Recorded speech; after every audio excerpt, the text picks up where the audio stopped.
안녕하세요. 반갑습니다.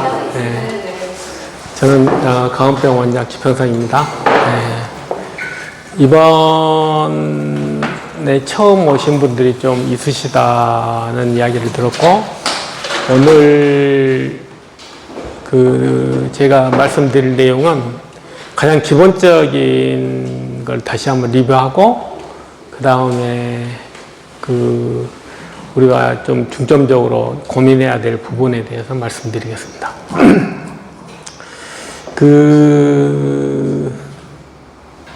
오늘 제가 논문 하나를 리뷰를 할 거예요. 리뷰 논문인데, 그 논문의 제목이 있어요. 그게 어떤 제목이냐면,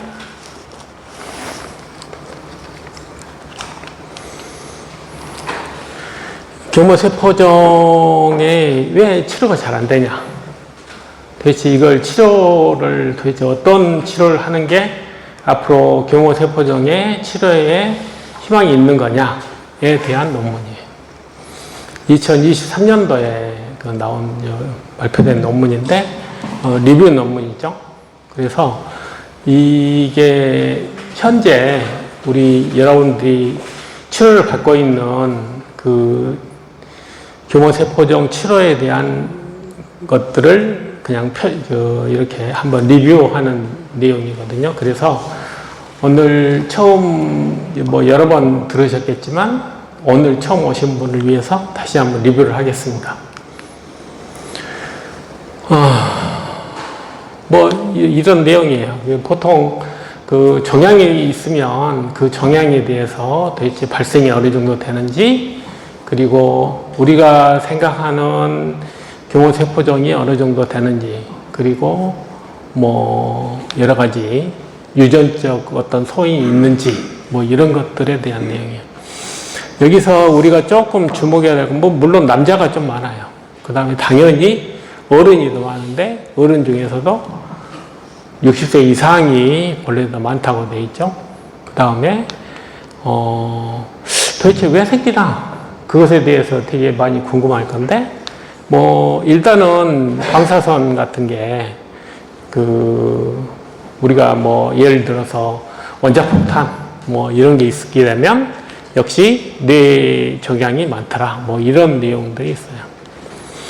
그 다음에 또 좀 관심 있는 게 있냐면, 이게 안 나오는데, 여기, 보면은, 알러지가 있으면은 좀 덜 생긴다는 보고가 있어요. 왜 알러지가 있으면은 더 생길까? 그것에 대해서는 역시 면역에 대해서, 조금 더,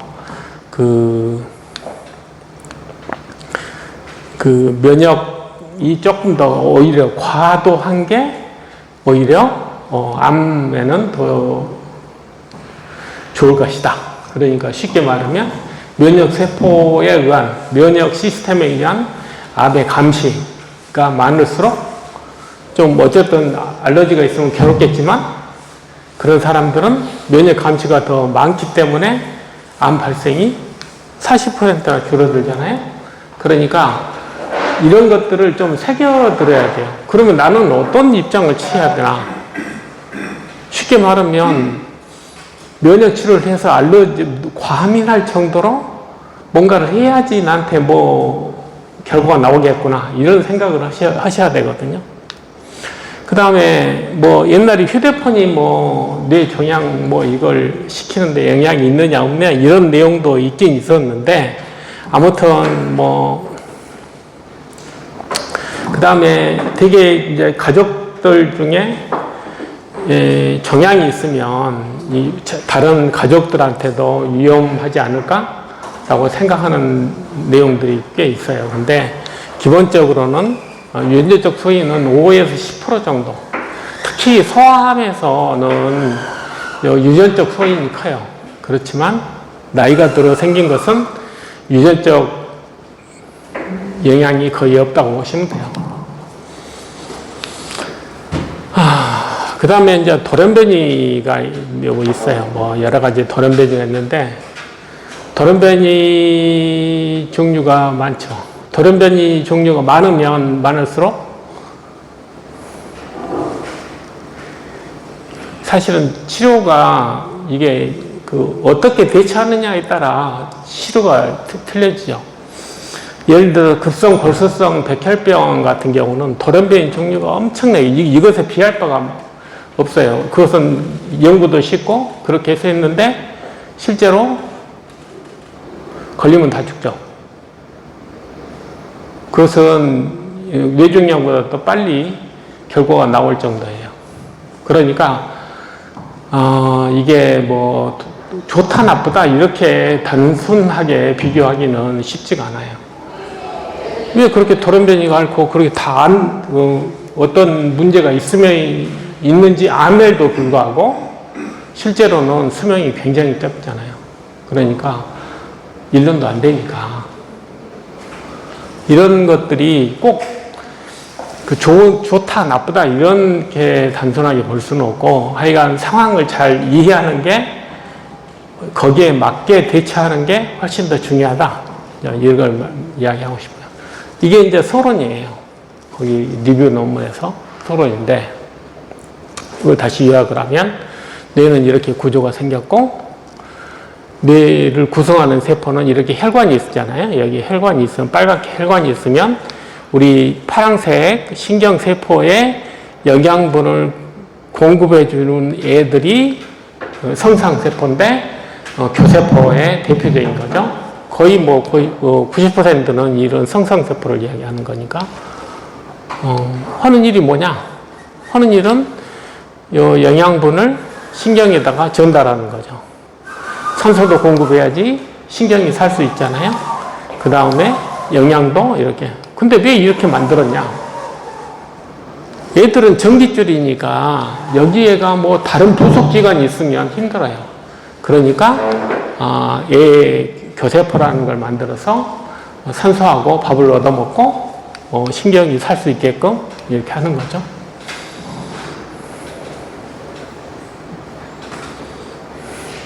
차이가 있죠.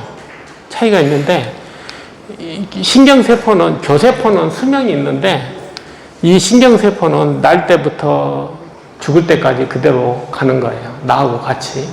그러니까 수명이 내 수명이에요. 혈관도 7년마다 바뀌어요. 성상세포는 마찬가지로 수명이 좀 길긴 하지만 어쨌든 수명이 있죠. 근데 신경세포는 수명이 없다는 것이 특징이죠. 그래 신경세포암은 없어요. 어른들 중에서 다른 세포암은 다 있는데 신경세포암은 없죠. 신경세포가 잘못되면 뭐가 생기죠? 너무 오래 사용해서 수십 년, 80년 이렇게 사다 보니까 생기는 질환이 있죠. 치매. 그래서 신경세포는 기능이 떨어지는 퇴행성 질환이 생겨요. 그래서 나오는 게 치매죠. 속성이 그렇게 좀 틀리다. 이런 걸 좀 이해했으면 좋겠고, 여기 1mm, 1mm에 뉴런이 몇 개가 있냐? 57,000개. 혈관은 230mm가 있었고, 1제곱미터에 230mm가 있어요, 혈관이. 그 다음에 시냅스는 1억 5천만 개 있더라. 이것이 우리가 뇌가 이렇게 구성되어 있어요. 그 다음에 우리는 이렇게 보겠죠. MRI로 해서 뇌가 이렇게 돼 있다. 근데 이걸 이제 통합해서 우리는 접근을 해야 되겠죠. 이게 이제 서론이었고, 그 다음에 그러면 이제 치료는 어떻게 하냐? 방사선 치료예요. 1980년대에 처음으로 수술을 시작을 했고, 1990년에 영상 기술이 발달하면서 정확하게 뇌의 위치에 대해서 수술을 시작했어요. 35년 전에 처음으로 제대로 된 수술을 한 거예요. 이해하시겠어요? 그래서 이게 예전에는 쉽게 말하면 수술도 잘 못했다는 이야기예요. 35년 전에는. 아무튼 CT나 MRI 이런 것들이 있어서 그런 것들을 도움을 받아서 정확하게 뇌의 위치를 찾으려고 많은 노력들을 많이 했고, 그래서 그런 것들을 통해서 되도록이면 그 종양 부위를 절제하는 수술 방법이 발달됐어요. 그 다음에 두 번째는 항암 방사선 치료죠. 테모달 이렇게 쓰는 거예요. 테모달이라는 것은 결국은 우리 여기 보시면 아시겠지만은 그 6메틸 구아닌 영역을 만든다. 그러니까 여기 보면 메틸화라고 돼 있어요. 그러니까 그 DNA에 거기다가 메틸을 붙여버려. 그러면 DNA가 엉켜가지고 분열을 잘 못해요. 분열을 잘 못하면 죽어요. 얘네 망가졌잖아요. 불량품이 있었잖아요. 그래서 죽는 거예요. 그 다음에 우리가 요즘에 그 방사선할 때 테모를 드시나요? 네. 그러니까 이게 뭐냐면 방사선하고 같이 하게 되면 훨씬 더 효과가 좋더라. 그런 내용이 있어요. 그 외에 다른 약제가 사용을 하고 있고, 그 다음에 여기 이제 그 아바스틴 이야기 많이 들으셨을 거예요. 현재 아바스틴은 새로 진단된 교모세포종에는 효과가 없어요. 임상에서. 재발한 경우에만 효과가 있었다.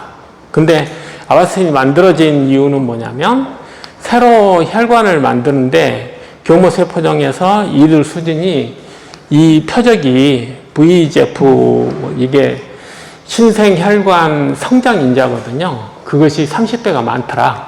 그러니까 이걸 줄이면 재발을 하는데 상당히 도움이 될 거다. 그래서 아바스틴은 1차 치료제가 아니고 재발했을 때 주로 현재 많이 쓰고 있죠.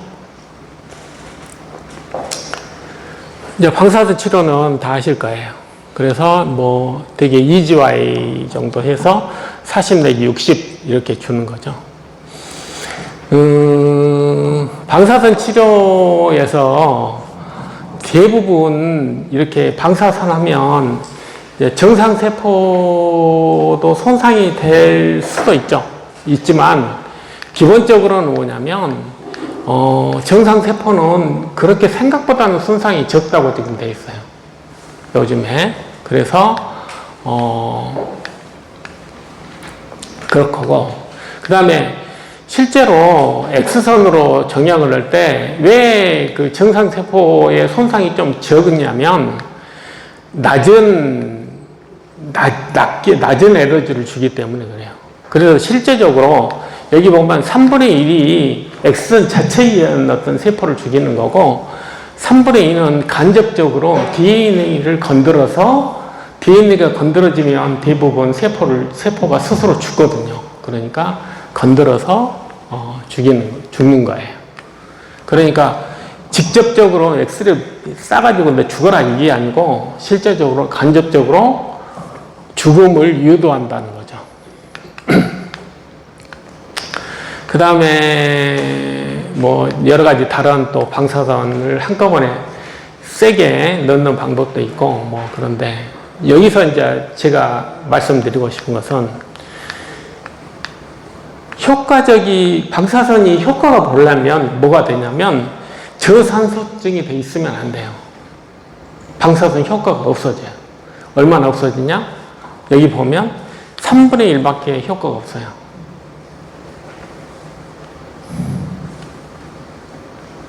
그러니까 여기 보면은 저산소 조직은 비산소 조직과 비교해서 그 산소가 있는 조직과 비교해서 방사선이 3배가 더 3개를 해야지. 예. 우리가 방사선 치료를 하면 총량이 정해져 있어요. 여기 보면 40에서 60 지하이고 이것은 내가 예를 들어서 A 병원에서 60을 맞았다. 그럼 B 병원에서는 방사선 더 이상 안 해줘요. 왜냐하면 그 환자한테 줄 수 있는 총량은 정해져 있거든요. 그래서 이걸 넘을 수는 없어요. 사람마다. 그러니까 내가 만약에 방사선 치료를 한다면 이 부분에 대해서 고민해야 되지 않겠어요? 내가 지금 방사선을 쏘는데 왜냐하면 이게 그 간접적이라는 것은 활성산소를 통해서 얘를 죽이는 거거든요. 레디칼 활성산소를 해서 DNA를 공격을 해가지고 DNA에 변형이 생겨서 죽게끔 만드는 게 방사선 치료의 목적인데, 산소가 없으면 레디칼을 어떻게 만들겠어요? 레디칼이라는 게 산소지금 레디칼을 써야 되거든. 활성산소를 이용을 해서 죽여야 되거든요. 옥시크린만 돼도 독성이 떨어져요. 우리가 지금 그것보다 훨씬 더 강한 레디칼을 이야기하는 거거든요. 이게 제가 지금 이야기하고 싶은 내용이에요. 똑같이 방사선 치료를 하더라도 훨씬 더 효과를, 왜냐하면 만약에 이제 간단하게 이야기하면 내가 온열을 해요. 온열을 하면 온열의 장점이 뭐예요? 혈류를 개선하는 거잖아요. 혈류를 개선하면 저산소증이 없어지잖아요. 저산소증이 없어지면 방사선 효과가 몇 배? 3배예요. 똑같이 내가 뭐 40이나 60을 써도 180의 효과를 갖는 거예요. 현실적으로 180을 쓸 수는 없지만 180의 효과를 가질 수는 있죠. 그러면 내가 나한테 훨씬 더 기회를 많이 갖잖아요. 이제 그런 것들이 제가 말씀드리고 싶은 거예요. 그러면 우리가 우리가 소위 말해서 일반적 뇌종양 치료인데, 그러면 우리가 그러면 안 듣는 이유를 좀 이해를 해야 될 거 아니냐 하는 것이 이 내용이야. 안 듣는 거 한번 좀 봐보자. 도대체 왜 안 듣냐? 우선 MGMT란 말 혹시 다 들어보셨죠? MGMT는 뭐냐면 내 DNA를 수리하는 기계예요. 근데 DNA를 손상시키려고 테모달을 먹었는데 수리를 빡 해버리면 어떻게 돼? 먹거나 마나잖아요. 그래서 MGMT가 너무 작동이 되면 테모달 효과가 계속 지금 DNA를 손상시키고 싶은데 테모달 효과를 반감시켜버리잖아요. 안 먹는 것하고 똑같이 돼버린단 말이에요. 이런 것들이에요. 그 다음에 이걸 이제 그러니까 이것도 수리하는 DNA가 손상되면 수리하는 것이 시스템이 발달이 돼 있으면 테모달 효과가 떨어진다. 그것이. 그래서 MGMT의 프로모터에 메치라가 많이 돼 있으면 그 말은 무슨 뜻이냐면, 해석을 하자면 MGMT가 적으면 테모달 효과가 좋고 MGMT가 많으면 테모달 효과가 떨어진다. 그런 뜻이에요. 이것도 마찬가지예요. 이걸 해가지고 이상하게 이렇게 잘 만들어야 되는데 그걸 수리를 해버리면 안 된다는 뜻이에요.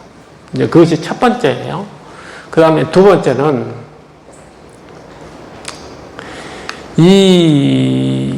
정양 시작세포, 일종의 줄기세포라고 해도 돼요. 시작세포 이렇게 이야기했지만 줄기세포라고 이야기하고, 줄기세포가 만들어지면 당연히 치료가 잘 안 되죠. 왜냐하면 늘 말씀드렸듯이 줄기세포는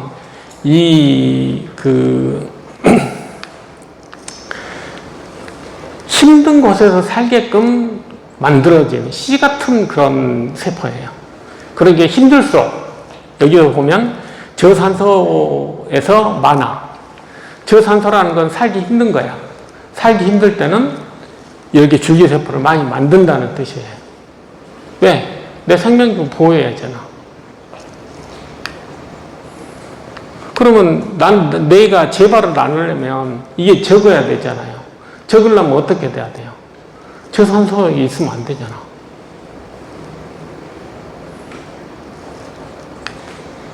그 다음에 자가식이라는 것도 있대. 이것도 자가식이도 이 세포를 수리해서 쓰는 하나의 우리 방법 중에 하나예요. 근데 이게 너무 발달되어 있으면 또 예후가 나빠요. 근데 그리고 대부분 이렇게 그 줄기세포는 이런 것들이 발달이 잘 돼 있어요. 그래서 뭐 하여간 근데 여기도 가만히 보면 저산소증 있을 때 이게 다 연관관계가 있구나 이런 것들을 이해할 수가 있어요. 그래서 실제적으로 우리가 뭐 그 산소가 내 조직에서 풍부할수록 나한테 굉장히 유리하구나. 근데 혈액순환이 잘 될수록 훨씬 더 유리하구나 이런 것들을 보여주는 거예요. 그러니까 이렇게 손상이 돼서 했는데 애들이 이렇게 수리를 해버려서 살아보면은 항암이 된다는 거예요. 항암 효과가에 효과가 없어지는 거죠. 그래서 이런 수리 시작이 얼마나 발달이 돼 있는지에 따라서 똑같은 약을 먹어도 효과가 틀리더라. 뭐 그런 내용이에요. 아까 이런 것들 MGMT나 MMR, BER 이런 것들이 수리를 해버리면 이게 파괴돼가지고 이렇게 죽어버려야 되거든요.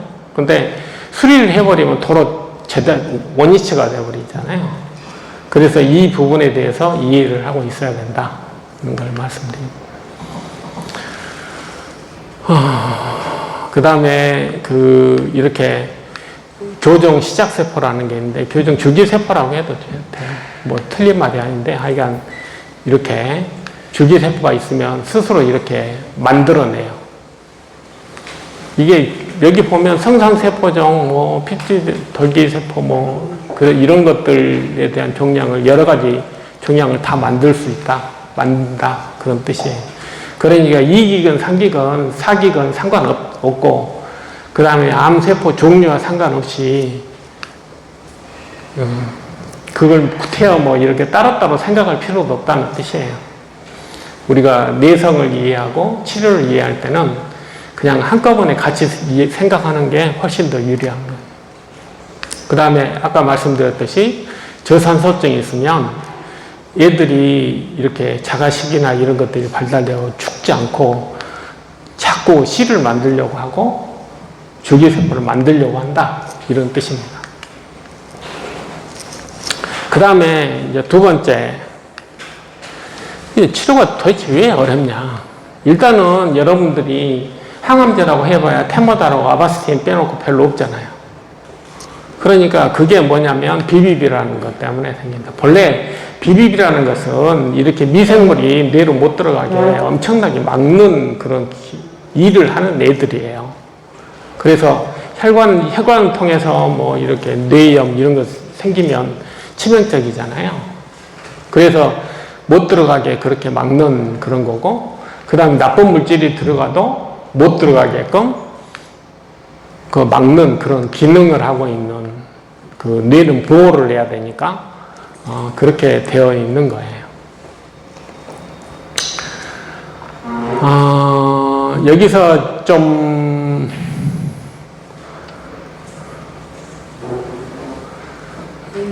그 다음에 만약에 이제 이 파괴되면 부정이 생기겠죠.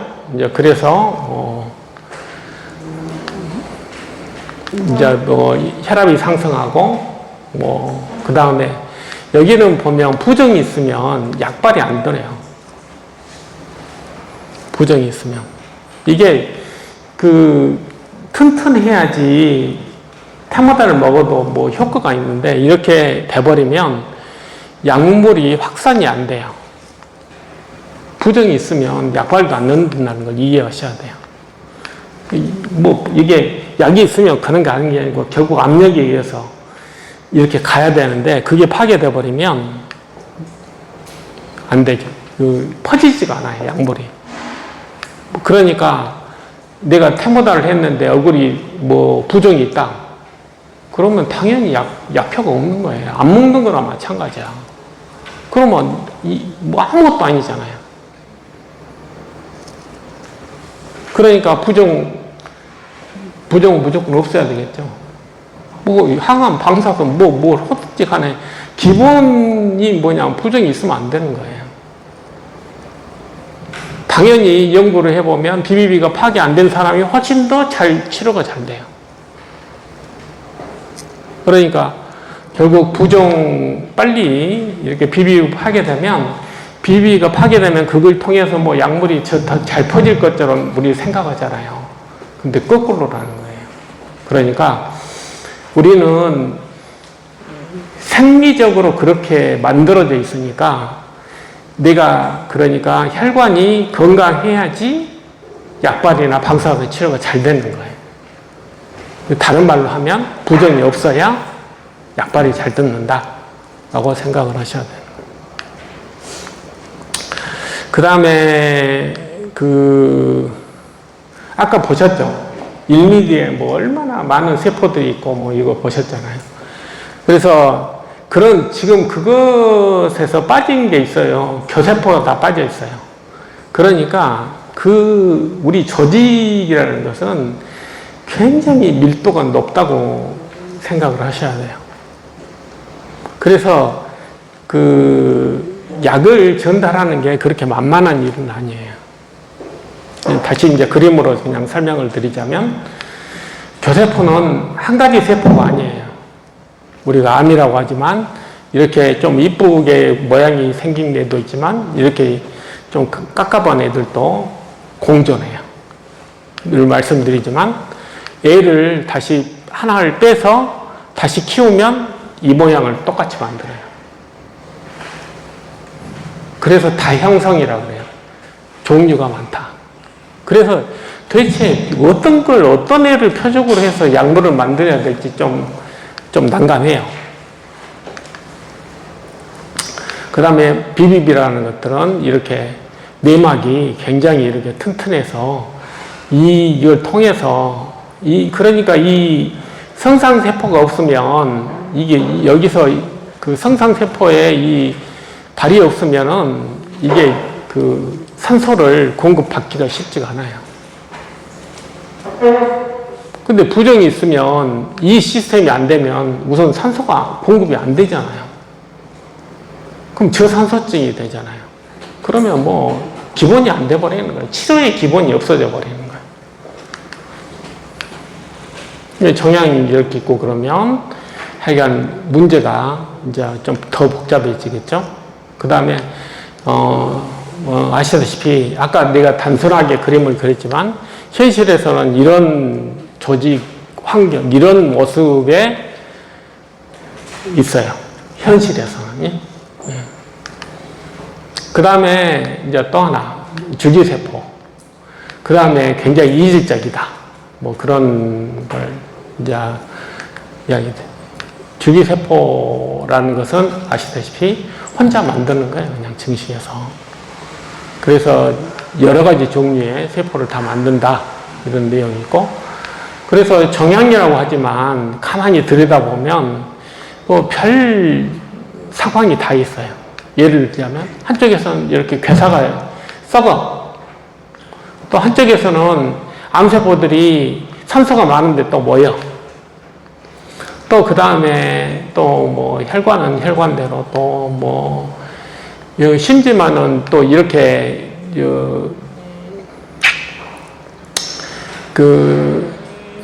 이렇게 세포가 둘이 합쳐져 가지고 쌍둥이도 아니고 약간 그냥 합쳐져요. 그냥 세포가 이런 이상한 세포도 만들어지고 하여간 이렇게 반응성 교세포종 있는 그런 성상세포 같은 그런 과민한 그런 애들이 또 만들어지고 뭐 등등의 여러 가지 모습들을 보이죠.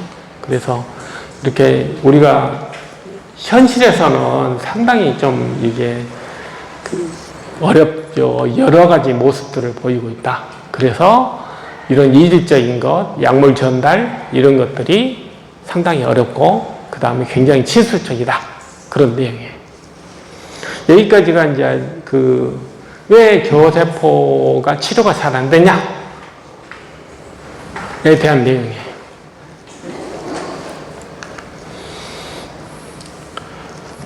그래서 이 논문에서 뭘 했냐면 결국은 면역세포밖에 없다.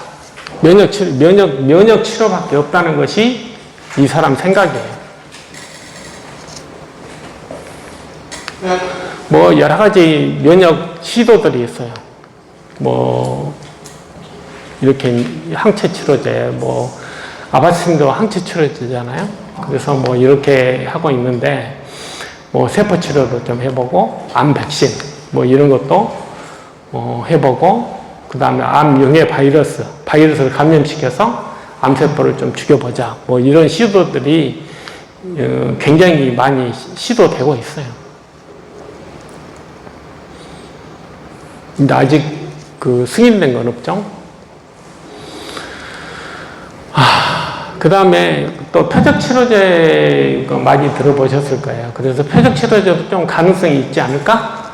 라고 했지만 알다시피 거의 효과를 못 보였어요. 개인적으로는 표적치료는 이건 될 수가 없어요. 표적치료제가 어떤 표적이 한계일 때 어떻게 쉽게 말하면 호모지니어스 할 때 모양이 비슷할 때 효과가 생기는 거지 지금처럼 다형성 말 그대로 다형성부터 암이 경호세충 말고 또 있는지 잘 모르겠어요. 그런 애한테 한 가지의 표적 치료제를 사용한다? 제가 봐서는 거의 넌센스 같아요. 알다시피 다 실패했어요. 그래서 남은 건 뭐냐면 면역 치료밖에 없어요. 미안한 이야기지만. 근데 면역 치료제가 진짜 뇌 면역세포가 있냐? 그것부터 질문이에요. 대부분 우리가 말초에서 보는 면역세포는 뇌에 없다고 여태까지 배웠거든요. 저는. 불과 10년 전까지만 해도 다 그렇게 생각을 했어요. 그래서 면역 치료가 가능하겠냐? 그리고 이 뇌는 좀 독특한 기관이에요. 그래서 이게 면역세포가 없다고 생각한 가장 큰 이유가 뭐냐면 근거가 뭐냐면 다른 사람 뇌를 심어도 살아있어 얘가. 본래 조직 거부를 해야 되잖아. 거부를 안 해. 뭐 이런 게 있나. 그래서 뇌는 면역세포가 없나 보다 라고 생각을 했어요. 그 다음에 두 번째로 면역세포가 암세포를 죽이나? 우리가 말은 쉽게 해요. 말은 쉽게 하는데 실제적으로 우리가 암세포가 돌연변이가 돼서 암세포가 됐다 그러잖아요. 그래서 암세포를 끄집어내서 DNA를 해요. 그러면 1.8m야. 눈에는 물론 안 보여요. 현미경으로도 안 보여요. 그렇지만 길이는 1.8m예요. 거기가 우리 유전자가 막 들어있어. 유전 신호가. 1.8m가. 5개가 변이 돼가지고 암이 되는 거예요. 그 중에 5개가. 눈에도 안 보이는 거. 이걸 구별하겠어요? 5개 변하면 암이 되는데 그 5개 변한 걸 어떻게 썼냐고. 1.8m에 5개 변한 눈에도 안 보이는 점이 5개가 변했어요. 그게 지금 현재 우리가 부딪히는 문제예요. 그래서 뭐 수십 년 동안 별 노력을 했는데도 불구하고 쉽지는 않구나 라는 걸 알게 되죠. 그래서 이것에 대해서 이제 답을 해야 돼요. 첫 번째, 면역세포가 진짜 암을 죽이나? 2005년인데 2008년 이게 흑색종이에요. 흑색종인데 항암 방사선을 한 게 아니에요. 여기에 있는 면역세포를 골랐어. 그래가지고 배양을 해서 계속 여기다 주사를 했어. 그랬더니 3년 후에 이렇게 깨끗하게 없어진 거예요. 이게 정향에 박혀 있는 림프구라는 거예요. TIL이라는 건데 정향에 여기에 면역세포가 박혀 있어. 왜냐하면 문제가 생겼으니까 면역세포가 뭔가를 해보려고 여기 박혀 있어. 근데 알다시피 이렇게 크니까 어떻게 해볼 수가 없잖아요. 그래서 면역세포를 밖에서 키웠어. 그래갖고 계속 집어넣어준 거야. 그랬더니 없어진 거예요. 아, 면역세포를 잘 활용을 하면 암세포를 없앨 수도 있구나 라는 걸 이때 처음 이해를 해요. 2008년. 저는 이 그림 보고 진짜 앞으로 갈 건 면역밖에 없구나 라는 걸 안 할 수가 없잖아요. 그래서 뭐 다른 뭐 면역치료, 아까 앞에서 했던 그런 면역치료예요. 그런 걸 하는 것보다 이걸 세포를 하는 게 훨씬 더 효과가 좋잖아요. 그래서 저는 세포가 앞으로 갈 길이구나 라고 생각을 했어요. 이게 이제 카터잖아요. 근데 이분은 아까 말했던 흑색정 환자예요. 흑색정이 뇌로 전이 됐어요. 그때 당시에 90세였어요. 그랬더니 아까 어떤 작전을 썼냐면 이게 밖에서 TIA를 키우는 게 아니고 이 TIA를 살리는 전법을 쓴 거예요. 그게 이거죠. 키토로단 약인데 이게 뭐냐면 정향이 PDL1이라는 것을 이렇게 내면 이 T세포가 이게 있어가지고 여기에 딱 PDL1이 붙잖아요. PDL1 프로그램도 됐어. 죽어라. 정향이 내 림프구를 죽이는 그런 분자를 내면 T 림프구가 죽어요. 그래서 못 붙게 항체로 이걸 방해를 하는 거예요. 여기다 항체를 미리 붙여놓으면 애들이가 죽으라고, T세포 죽으라고 해도 안 죽을 거 아니에요. 그 항체 치료제가 키토로다인데 그 키토로다를 맞고 이 사람이 100살 넘게 살았죠? 100살 넘어서 작년인가 사망했잖아요.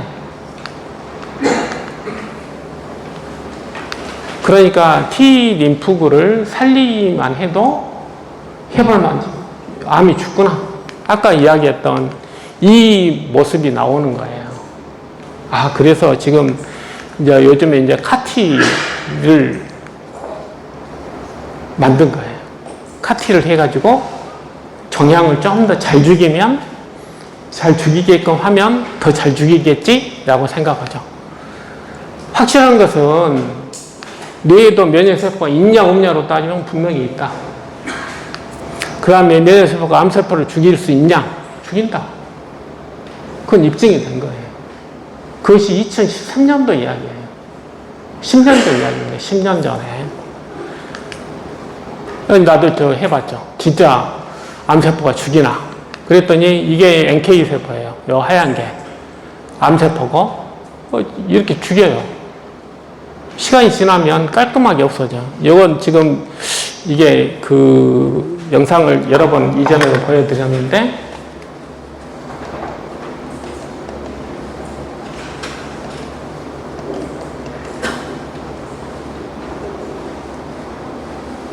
이게 잘 작동이 안 되는 것 같아요.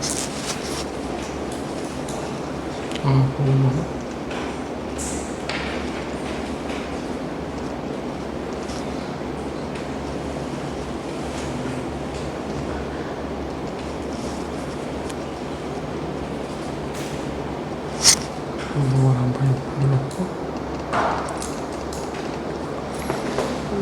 이제 어쨌든 실시간으로 이 파란 게 초록색이 요 검은 게 면역세포 깔끔하게 없어지는 걸 볼 수도 있죠.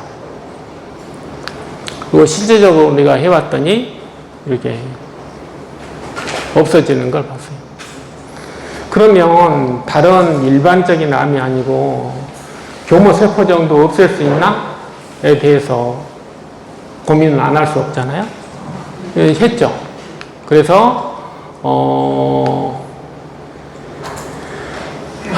2023년도에 GD2 CAR-NK라는 걸 만들었어요. 그랬더니 80%가 암이 없어졌어요. 암이 없어졌어, 진짜로.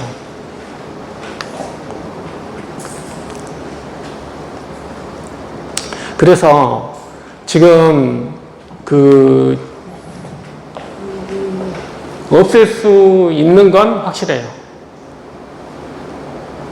방법은 찾았어요. 방법은 찾았고, 그것이 이제 우리가 쉽게 쓸 수 있어야 되나? 그러려면 아직도 한 2, 3년 걸려요. 그러니까 그 혜택을 보려면 여러분이 살아계셔야 돼요. 그러면 80% 암이 없어질 거예요. 저는 확실해요. 왜 그러냐면,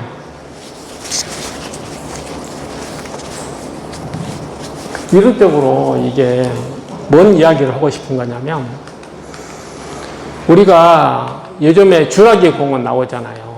주라기 공원이 2억 5천 년에서 6,600만 년 동안 살았거든요. 멸종했잖아요. 그래서 신세대가 끝나고 우리가 지금 여기 홀로세에 살고 있어요. 우리가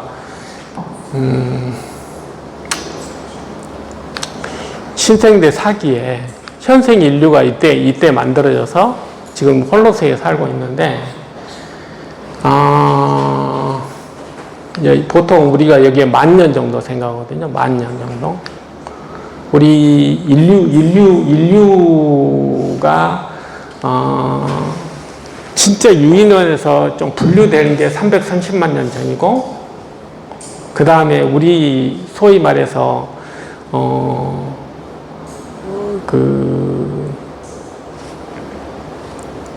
원숭이하고 좀 더니 호모사피엔스가 만들어진 지가 10만 년, 20만 년 전, 이 정도 생각하거든요. 근데 그 중에서 이렇게 했는데, 제가 뭘 이야기하고 싶은 거냐면, 암은 도대체 언제 생긴 거예요? 암이라는 질환이 우리 인류한테 문제가 된 게 언제예요? 1971년이에요. 우리 인류가 70년대에 처음으로 항암제라는 걸 만들어요. 50년 전 이야기. 그러면 진화의 관점에서 우리 몸이 암 문제를 해결하게끔 돼 있겠어요? 진화론적으로. 내가 암에서 극복해야지. 내가 암 문제를 해결해야지. 우리 인류가 그것을 극복하게끔 내 몸이 준비가 됐겠냐고. 이번에 코로나도 똑같은 바이러스라도 새로운 바이러스에 대해서 속수무책으로 당한 거 보셨잖아요. 마찬가지로 우리도 암이라는 것은 우리 진화론적으로는 굉장히 새로운 문제예요. 면역세포는 암을 죽이라고 만들어진 세포가 아니에요. 원래 바이러스, 박테리아를 위해서 만들어진 세포거든요. 이제 그걸 암에다 이용을 하려면 어떻게 해야 되겠냐. 그래서 아까 제가 말씀드렸던 이게 카가 필요한 거예요. 이게 진화를 시키는 거예요. 면역세포를 진화를 시켜요. 진화라는 게 뭐예요? 유전자 집어넣는 거잖아요. 우리가 유전자 5개 집어넣은 거거든요. 했더니 암 문제를 해결하는 면역세포가 만들어진 거예요. 그걸 이야기하고 싶은 거예요. 그래서 이 암 문제를 해결한 것은 앞으로는 이제 예전에도 표적 치료제 만들고도 이제 암 끝났다 이런 이야기도 많이 했지만, 생각보다는 이게 복잡한 그런 문제라는 걸 좀 이해하셨으면 좋겠고, 어려운 문제잖아요. 현실적으로도 눈에 보이지 않는 1.8m의 5개 점을 해결하라는 거잖아요. 그래서 그렇지만 해결할 수는 있다. 우리 몸이 얼마나 산전수전을 겪어서 우리가 만들어진 몸이기 때문에 그것에 대해서 해결책이 없는 건 아니다. 그래서 우리가 면역 시스템을 좀 잘 활용을 하면 암 문제도 좀 해결할 수 있겠구나 라고 생각을 하고 여러분들한테 그런 쪽으로 제가 말씀드리는 거죠.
그래서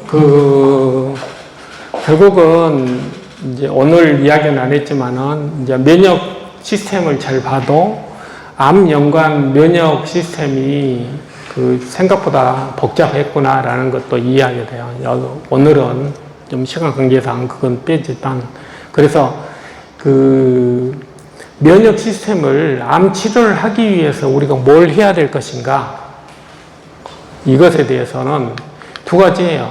하나는 암을 키우는 면역세포는 억제를 하고 암을 죽이는 면역세포는 강화를 시키면 기회가 올 것이다. 그것이 그런 생각을 안 할 수 없잖아요. 그래서 이 암을 키우는 면역세포를 억제하는 방법은 염증을 잡는 거예요. 왜냐하면 염증이 암을 키우는 여러 가지 물자를 제공하기 때문에 우선 부작용을 많이 일으키잖아요. 그래서 염증을 개선하는 게 필요하다. 그래서 제일 많이 쓰는 게 셀레늄이에요. 보통 제가 일반적인 사람들한테는 보통 셀레늄을 셀레늄이 암 예방에 효과가 있다. 근데 그것에 대해서 진짜 그러느냐 했는데 한 20몇 년 전에 그걸 했는데 실패했어요. 그래서 셀레늄 얼마를 줬는지 이게 말이 안 된다. 이게 분명히 효과가 있는데 왜 이게 실패하냐. 그래서 다시 우리가 한 것에 의하면 유방암 환자 7년 동안 300ml를 줬더니 확실히 차이가 딱 보이는 거예요. 그래서 이게 뭘 의미하는 거냐. 임상이 실패한 거예요. 왜 그러냐면 반을 준 거예요. 50ml. 반알 먹어가지고 암이 생기고 안 생기고 그러겠어요? 그것도 전립선암이? 그건 말도 안 되는 이야기고. 그러니까 먹으려면 최소한 300개, 3알 이상 먹어야지 효과, 뭔가 차이를 보이는구나, 라는 걸 이해하게 된 거예요. 그래서 보통 하루에 3알 이상 드시잖아요. 일반 암 환자들은. 그 내용의 논문들은 많이 있죠. 근데 교모세포종은 입장이 더 틀린 것 같아요. 내가 요즘에 내용이 뭐냐면, 이게 뭐냐면 교모세포종인데 이게 치료가 가능하다고 지금 생각하는 거거든요. 그게 무슨 뜻이냐면,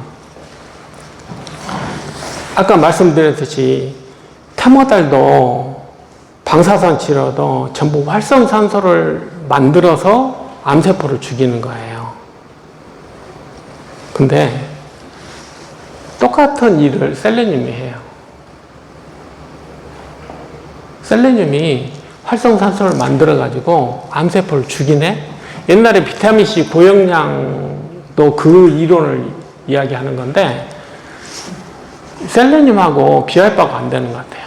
왜 그러냐면 비타민C는 워낙 부피가 커가지고 보통 뭐 1g 먹으라 그러는데 보통 우리가 주사할 때 60g 뭐 이렇게 해서 비타민C 사용을 하는데, 제가 측정을 해보니까 1분도 안 돼서 없어져요.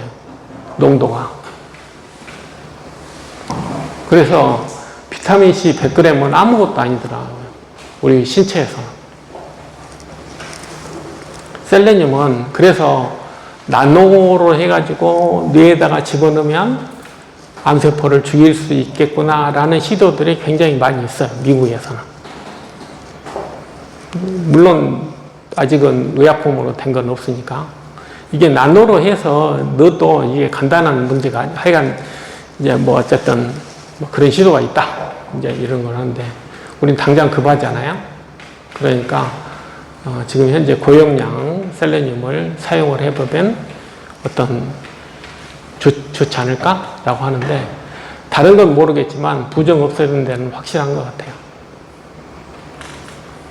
그리고 플러스해서 암세포가 좀 죽었으면 하는 것도 바람이 있죠. 왜? 항암제하고 똑같으니까. 그래서 지금 고용량 셀레늄도 시도되고 있죠. 그 다음에 비타민 D는 중요해요. 옛날에는 비타민 D 그 평균치가 한 10 정도? 그 정도만 돼도 뭐 그 정도가 보통이다 그랬는데, 지금은 30 안 넘으면 비타민 D 저하증으로 나와요. 수준이 올라갔어요. 그게 무슨 뜻이냐면 30이 어떤 걸 의미하는 거냐면 골다공증 안 생기는 정도. 골다공증 예방하려면 D가 한 30 정도는 돼야 된다. 검사상으로. 근데 미국 내과에서 이게 그 비타민 D가 나온 이유가 뭐냐면, 미국에서 연구를 했는데 비타민 D가 50이면 암이 줄어드는 거예요. 연구를 해보니까.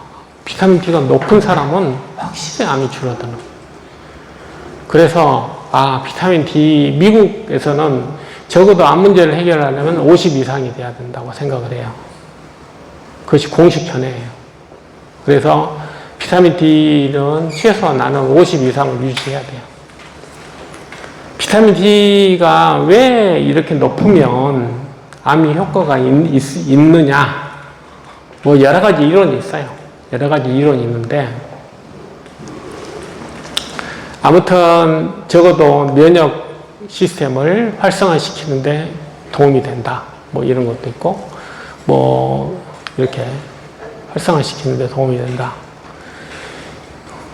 과도한 염증을 막는다. 뭐 이런 등등 여러 가지 지금 비타민 D의 역할들이 나와 있어요. 그래서 비타민 D가 그러면 다 여러 종류 암에 다 효과가 있냐? 역시 뭐 효과 있으면 이렇게 50 이상이 돼야지 골다공증에 넘어서 암 문제가 해결이 돼요. 여기 보면. 그래서 이게 단순히 골다공증 문제가 30 정도면 이렇게 줄일 수가 있기 시작하죠. 근데 암이 되려면, 리날캐서 췌장암 이런 걸, 유방암 이런 걸 줄이려면 50 이상이 돼야 이제 줄이는데 도움이 되죠. 비타민 D는 여러분들이 생각한 것보다 훨씬 더 강력해요. 왜 그러냐면 이건 호르몬이거든요. 호르몬은 세포, 우리가 뭐 약을 먹었다 그래서 세포 DNA가 열리지가 않아요. 근데 애는 세포 DNA를 여는 애예요. 그렇기 때문에 여러분들이 생각하는 것보다 훨씬 더 강력해요. 이거 비타민이 아니에요, 사실은. 비타민은 효소라고 생각하는 거거든요. 그것은 세포 밖에서 그 다음에 있어봐야 세포 질에서 이렇게 작동되는데, 비타민 D는 핵을 건드는 애예요. 핵의 DNA를 건드는 애예요. 아주 강력한 겁니다. 그래서 비타민 D는 진짜 중요해요. 암 환자들한테는, 암 환자는 무조건 D가 50 이상 돼야 돼요. 그래야지 기본이 돼요. 내 몸이 암과 뭐 문제를 해결할 수 있는 기본이 되는 거예요.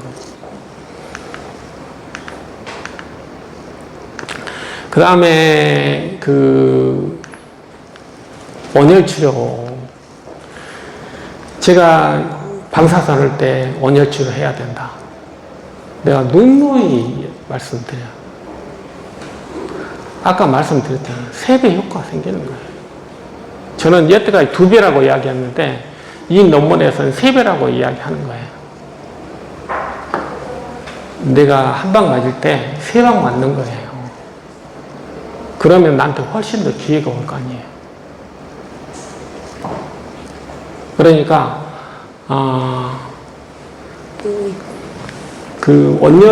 온열은 아까 말씀드렸듯이 저산소증을 해결하는데 굉장히 도움이 되기 때문에 똑같은 약을 먹어도 훨씬 더 잘 듣고 똑같은 방사선 치료를 해도 훨씬 더 잘 듣는다는 걸 이야기하는 거예요.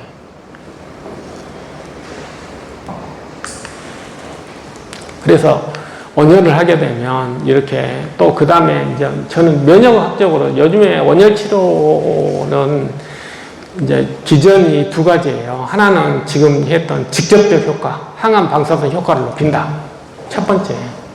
두 번째는 뭐냐면 면역 세포를 모아요. 우리가 다리에 곰발이 났는데 거기에 따끈따끈해지는 것은 전체 열을 올리는 게 아니잖아요. 전체 열을 올리는, 독감이 걸리면 물론 전체 열은 올리겠지만 뇌에서 전체적으로 열을 만들잖아요. 근데 다리가 종기가 났을 때는 다리만 따끈따끈 하잖아요. 따끈따끈한 이유는 뭐냐면 그쪽으로 면역세포를 모으기 위한 방법이에요. 따끈따끈해져야지 면역세포들이 혈관 밖으로 나가요. 그래야 일을 해. 혈관에 있으면 뭐예요? NK가 혈관에 많이 있다고 자랑하면 뭐합니까? 실제로 저쪽에 가서 일을 해줘야지 우리가 원하는 바잖아요. 일 시키려면 어떻게 해야 돼요? 온열 치료해야죠. 온열 치료 이외에 혈관을 밖으로 빼내는 방법이 쉽지가 않아요. 염증이 있더라도 염증이 있는 게 중요한 게 아니에요. 열이 없으면 어차피 면역세포는 못 빠져나가요. 열은 중요합니다.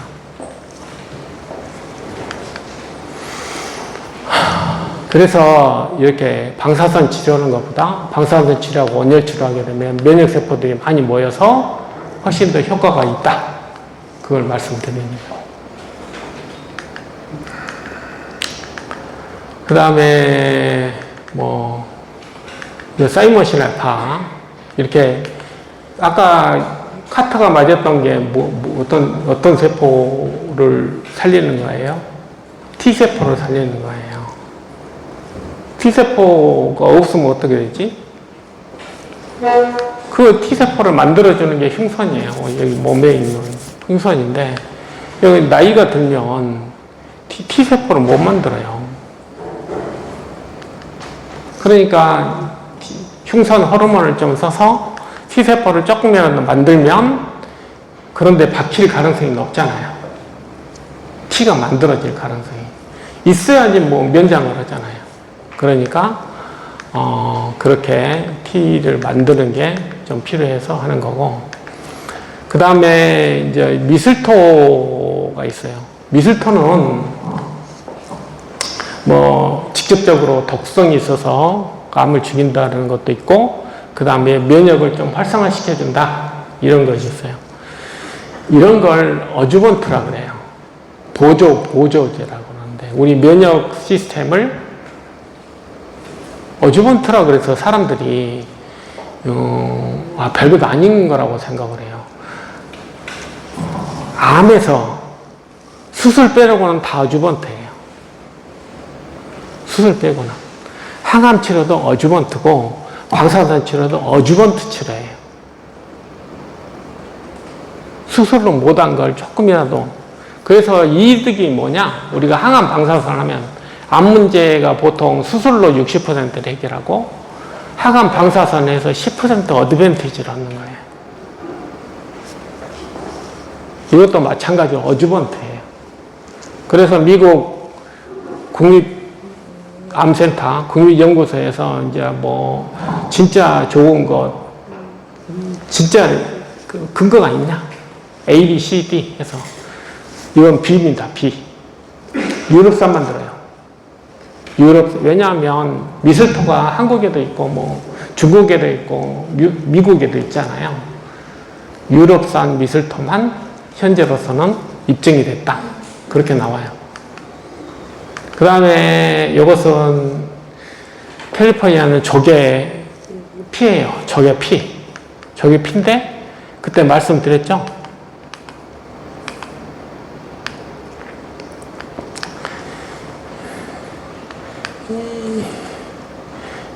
EGFR V3라는 것이 돌연변이가 된 교모세포종이 꽤 있어요. 한 40% 정도 있는데 이런 사람들한테 쓰려고 뭘 만들었냐면 암 백신을 만들었어요. 그래가지고 임상을 했는데 암 백신을 썼으니까 물론 생존을 늘렸죠. 보통 15개월 정도 하잖아요. 근데 KLH만 쓴 게 21.1개월이 나온 거예요. 암 백신보다 더 좋았잖아요. 사실은 백신에서 중요한 게 이걸 사람들이 몰라서 그래요. 실제로 백신을 만들 때 우리가 뭐 화이자에서 백신을 만들 때 임상, 일상을 1000번을 했어요. 그게 왜 그러냐면 도대체 어떤 어주먼트를 써야지 진짜 항체를 만들지를 몰라요. 면역 시스템, 그거 들어가서 만약에 어주먼트가 없으면 들어가면 사라지는데 한 길게 잡아야 5분 걸릴 거예요. 그대로 놔두면. 근데 우리는 그걸 기회로 해서 항체를 만들어야 되잖아요. 그러면 어주먼트, 우리 면역이 항체를 만들게끔 신호를 줘야 돼요. 그게 어주먼트거든요. 그랬더니 어주먼트 쓴 게 오히려 더 효과가 더 좋았어요. 그러니까 여기서 명확한 건 제가 미술토, 뭐 KLH, 뭐 이것이 어주먼트라고 이야기하지만 어주먼트는 분명히 특이적인 게 중요한 게 아니고 내가 면역 시스템이 활성화되면 분명히 나한테 이익을 준다는 걸 분명하게 보여주는 거예요. 그러니까 이렇게 내가 암이 걸리면 항체 종류가 없어져요. 항체 종류가 없어지는데 이런 걸 쓰는 이유, 어주먼트를 쓰는 게 뭐냐면 이렇게 종류가 많아지는데 이게 뭘 상징을 하냐면 아까 말씀드렸듯이 암세포 종류가 엄청나게 많잖아요. 그러면 아무리 똑똑해도 한 가지 갖고는 안 된다는 거예요. 한 가지 갖고 안 되면 어떻게 돼야 돼요? 골고루 만들어야지 어떤 놈이 나한테 죽일지 모르니까. 아까 카터가 도움을 받은 것은 뭐냐면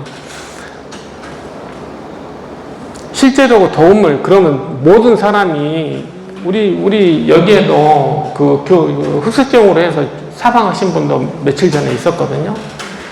다 듣는 게 아닌 게 문제인 거예요. 다 듣는 게. 20%밖에 안 듣거든요. 근데 카터는 다행히 거기에 들어가서 백수를 누렸지만 그러면 거기에 들어가려면 종류가 많아야 돼요. 어떤 게 나한테 맞을지를 모르잖아요. 내 교모세포종에 만약에 남아있다. 그러면 이것 중에 하나가 뭔가 연결이 돼야지 기회를 갖는 거예요. 그러니까 어주먼트가 중요한 겁니다. 뭐가 약될지 모르니까. 암세포 종류가 엄청나게 셀 수 없을 정도로 다양한데 어떤 한 가지로 해결하겠다? 넌센스예요. 절대 될 수 없어요. 표적 치료제가 그래서 안 듣는 거예요. 그럼 내가 다형성에서 대처할 수 있는 방법은 여러 가지를 동시에 하는 거예요.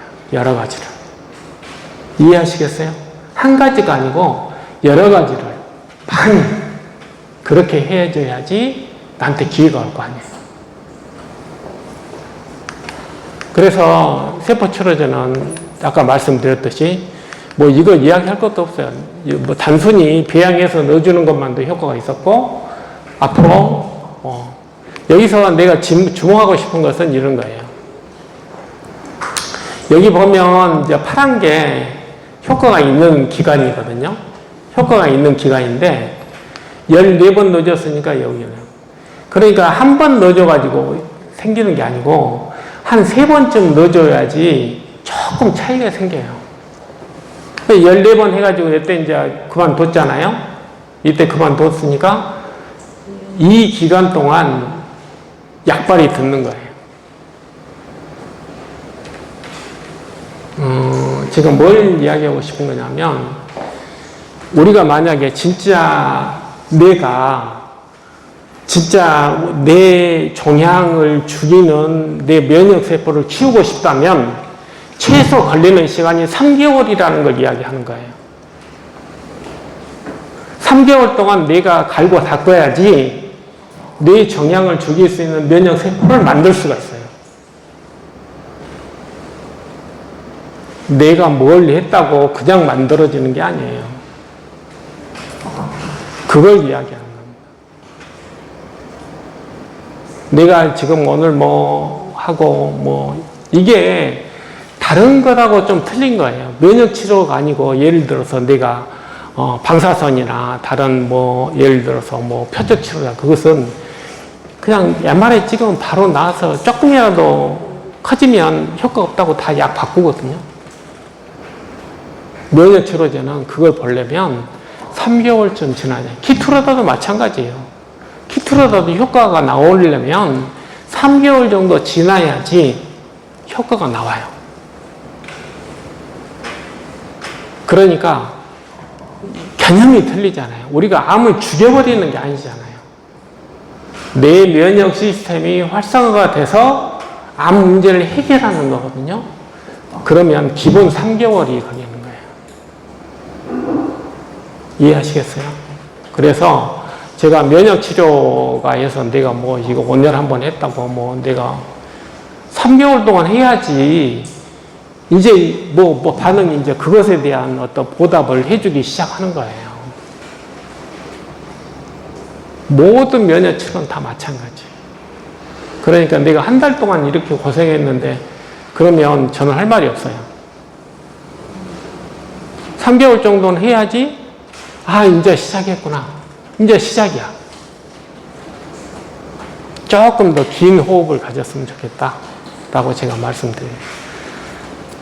긴 호흡이란 건 뭐냐면 지금 3개월 동안은 도대체 이걸 한 건지 안 한 건지 도대체 뭐 반응이 없어. 그렇지만 3년 후에는 살고 죽는 문제예요. 그게 면역치료의 개념이에요. 기본 개념. 우리는 암세포를 죽이는 게 아닙니다. 면역치료는. 내가 죽일 수 있게끔 뇌를 만드는 거예요. 내 문제를 내가 해결하게끔. 그게 면역치료거든요. 그러니까 3개월 정도는 바꿔야지 암하고 이제 뭔가 좀 해볼까 하는 기본이 만들어지는 거예요. 그 점을 꼭 이해를 하셨으면 좋겠어요. 그래서 좀 접근이 틀려요. 일반적인 항암제하고도 좀 개념이 틀리고, 하여간 면역치료는 기본이 시야가 좀 더 길어요. 즉각 한 달 이게 아닙니다. 최소한 3개월 정도의 텀을 가져야지 반응이 있다. 그래서 아까 피지용 교수 할 때 내가 보고 들은 게 있다니까요. 피지용 교수하고 이제 진짜 고생해서 했어요. 임상을 했는데, 그래가지고 이제 NK 안 맞은 애 5마리하고 맞은 애 5마리가 있는데, 이제 걔한테 했어요. 한 2달쯤 돼서 이제 중간 보고를 하더라고. 중간 보고를 하는데, 똑같아요. 똑같대. 맞으나 안 맞으나. 그래서 제가 그때 했던 이야기가 뭐냐면, 어차피 면역치료는 지금 보는 결과를 보는 게 아니니까 죽을 때까지 보자. 그랬거든요. 죽을 때까지 보자. 그랬더니 그 다음에 내 말에는 아예 없어진 거예요. 물론 안 맞은 애는 다 죽었지. 그러니까 포인트가 좀 틀려요. 관점이. 그 점을 잘 이해를 하셔야 돼요. 이건 암세포를 죽이는 게 목적이 아니에요. 내 시스템이, 내 면역 시스템이 암 문제를 해결하게끔 돕는 걸 이야기하는 거예요. 그게 더 훨씬 더 강력하다는 걸 제가 말씀드리고 싶은 거예요. 그래서 우리가 볼 때 셀라제 이거 한 두어 달 맞았는데 이게 도대체 뭔가 그렇게 생각할지 모르겠지만 그분들이 1년, 2년 후에 상황은 전혀 다른 게임이라는 걸 분명하게 보여주는 겁니다. 왜? 내가 암 문제를 해결할 수 있는 능력이 있는 것과 없는 것은 천양지 차이잖아요.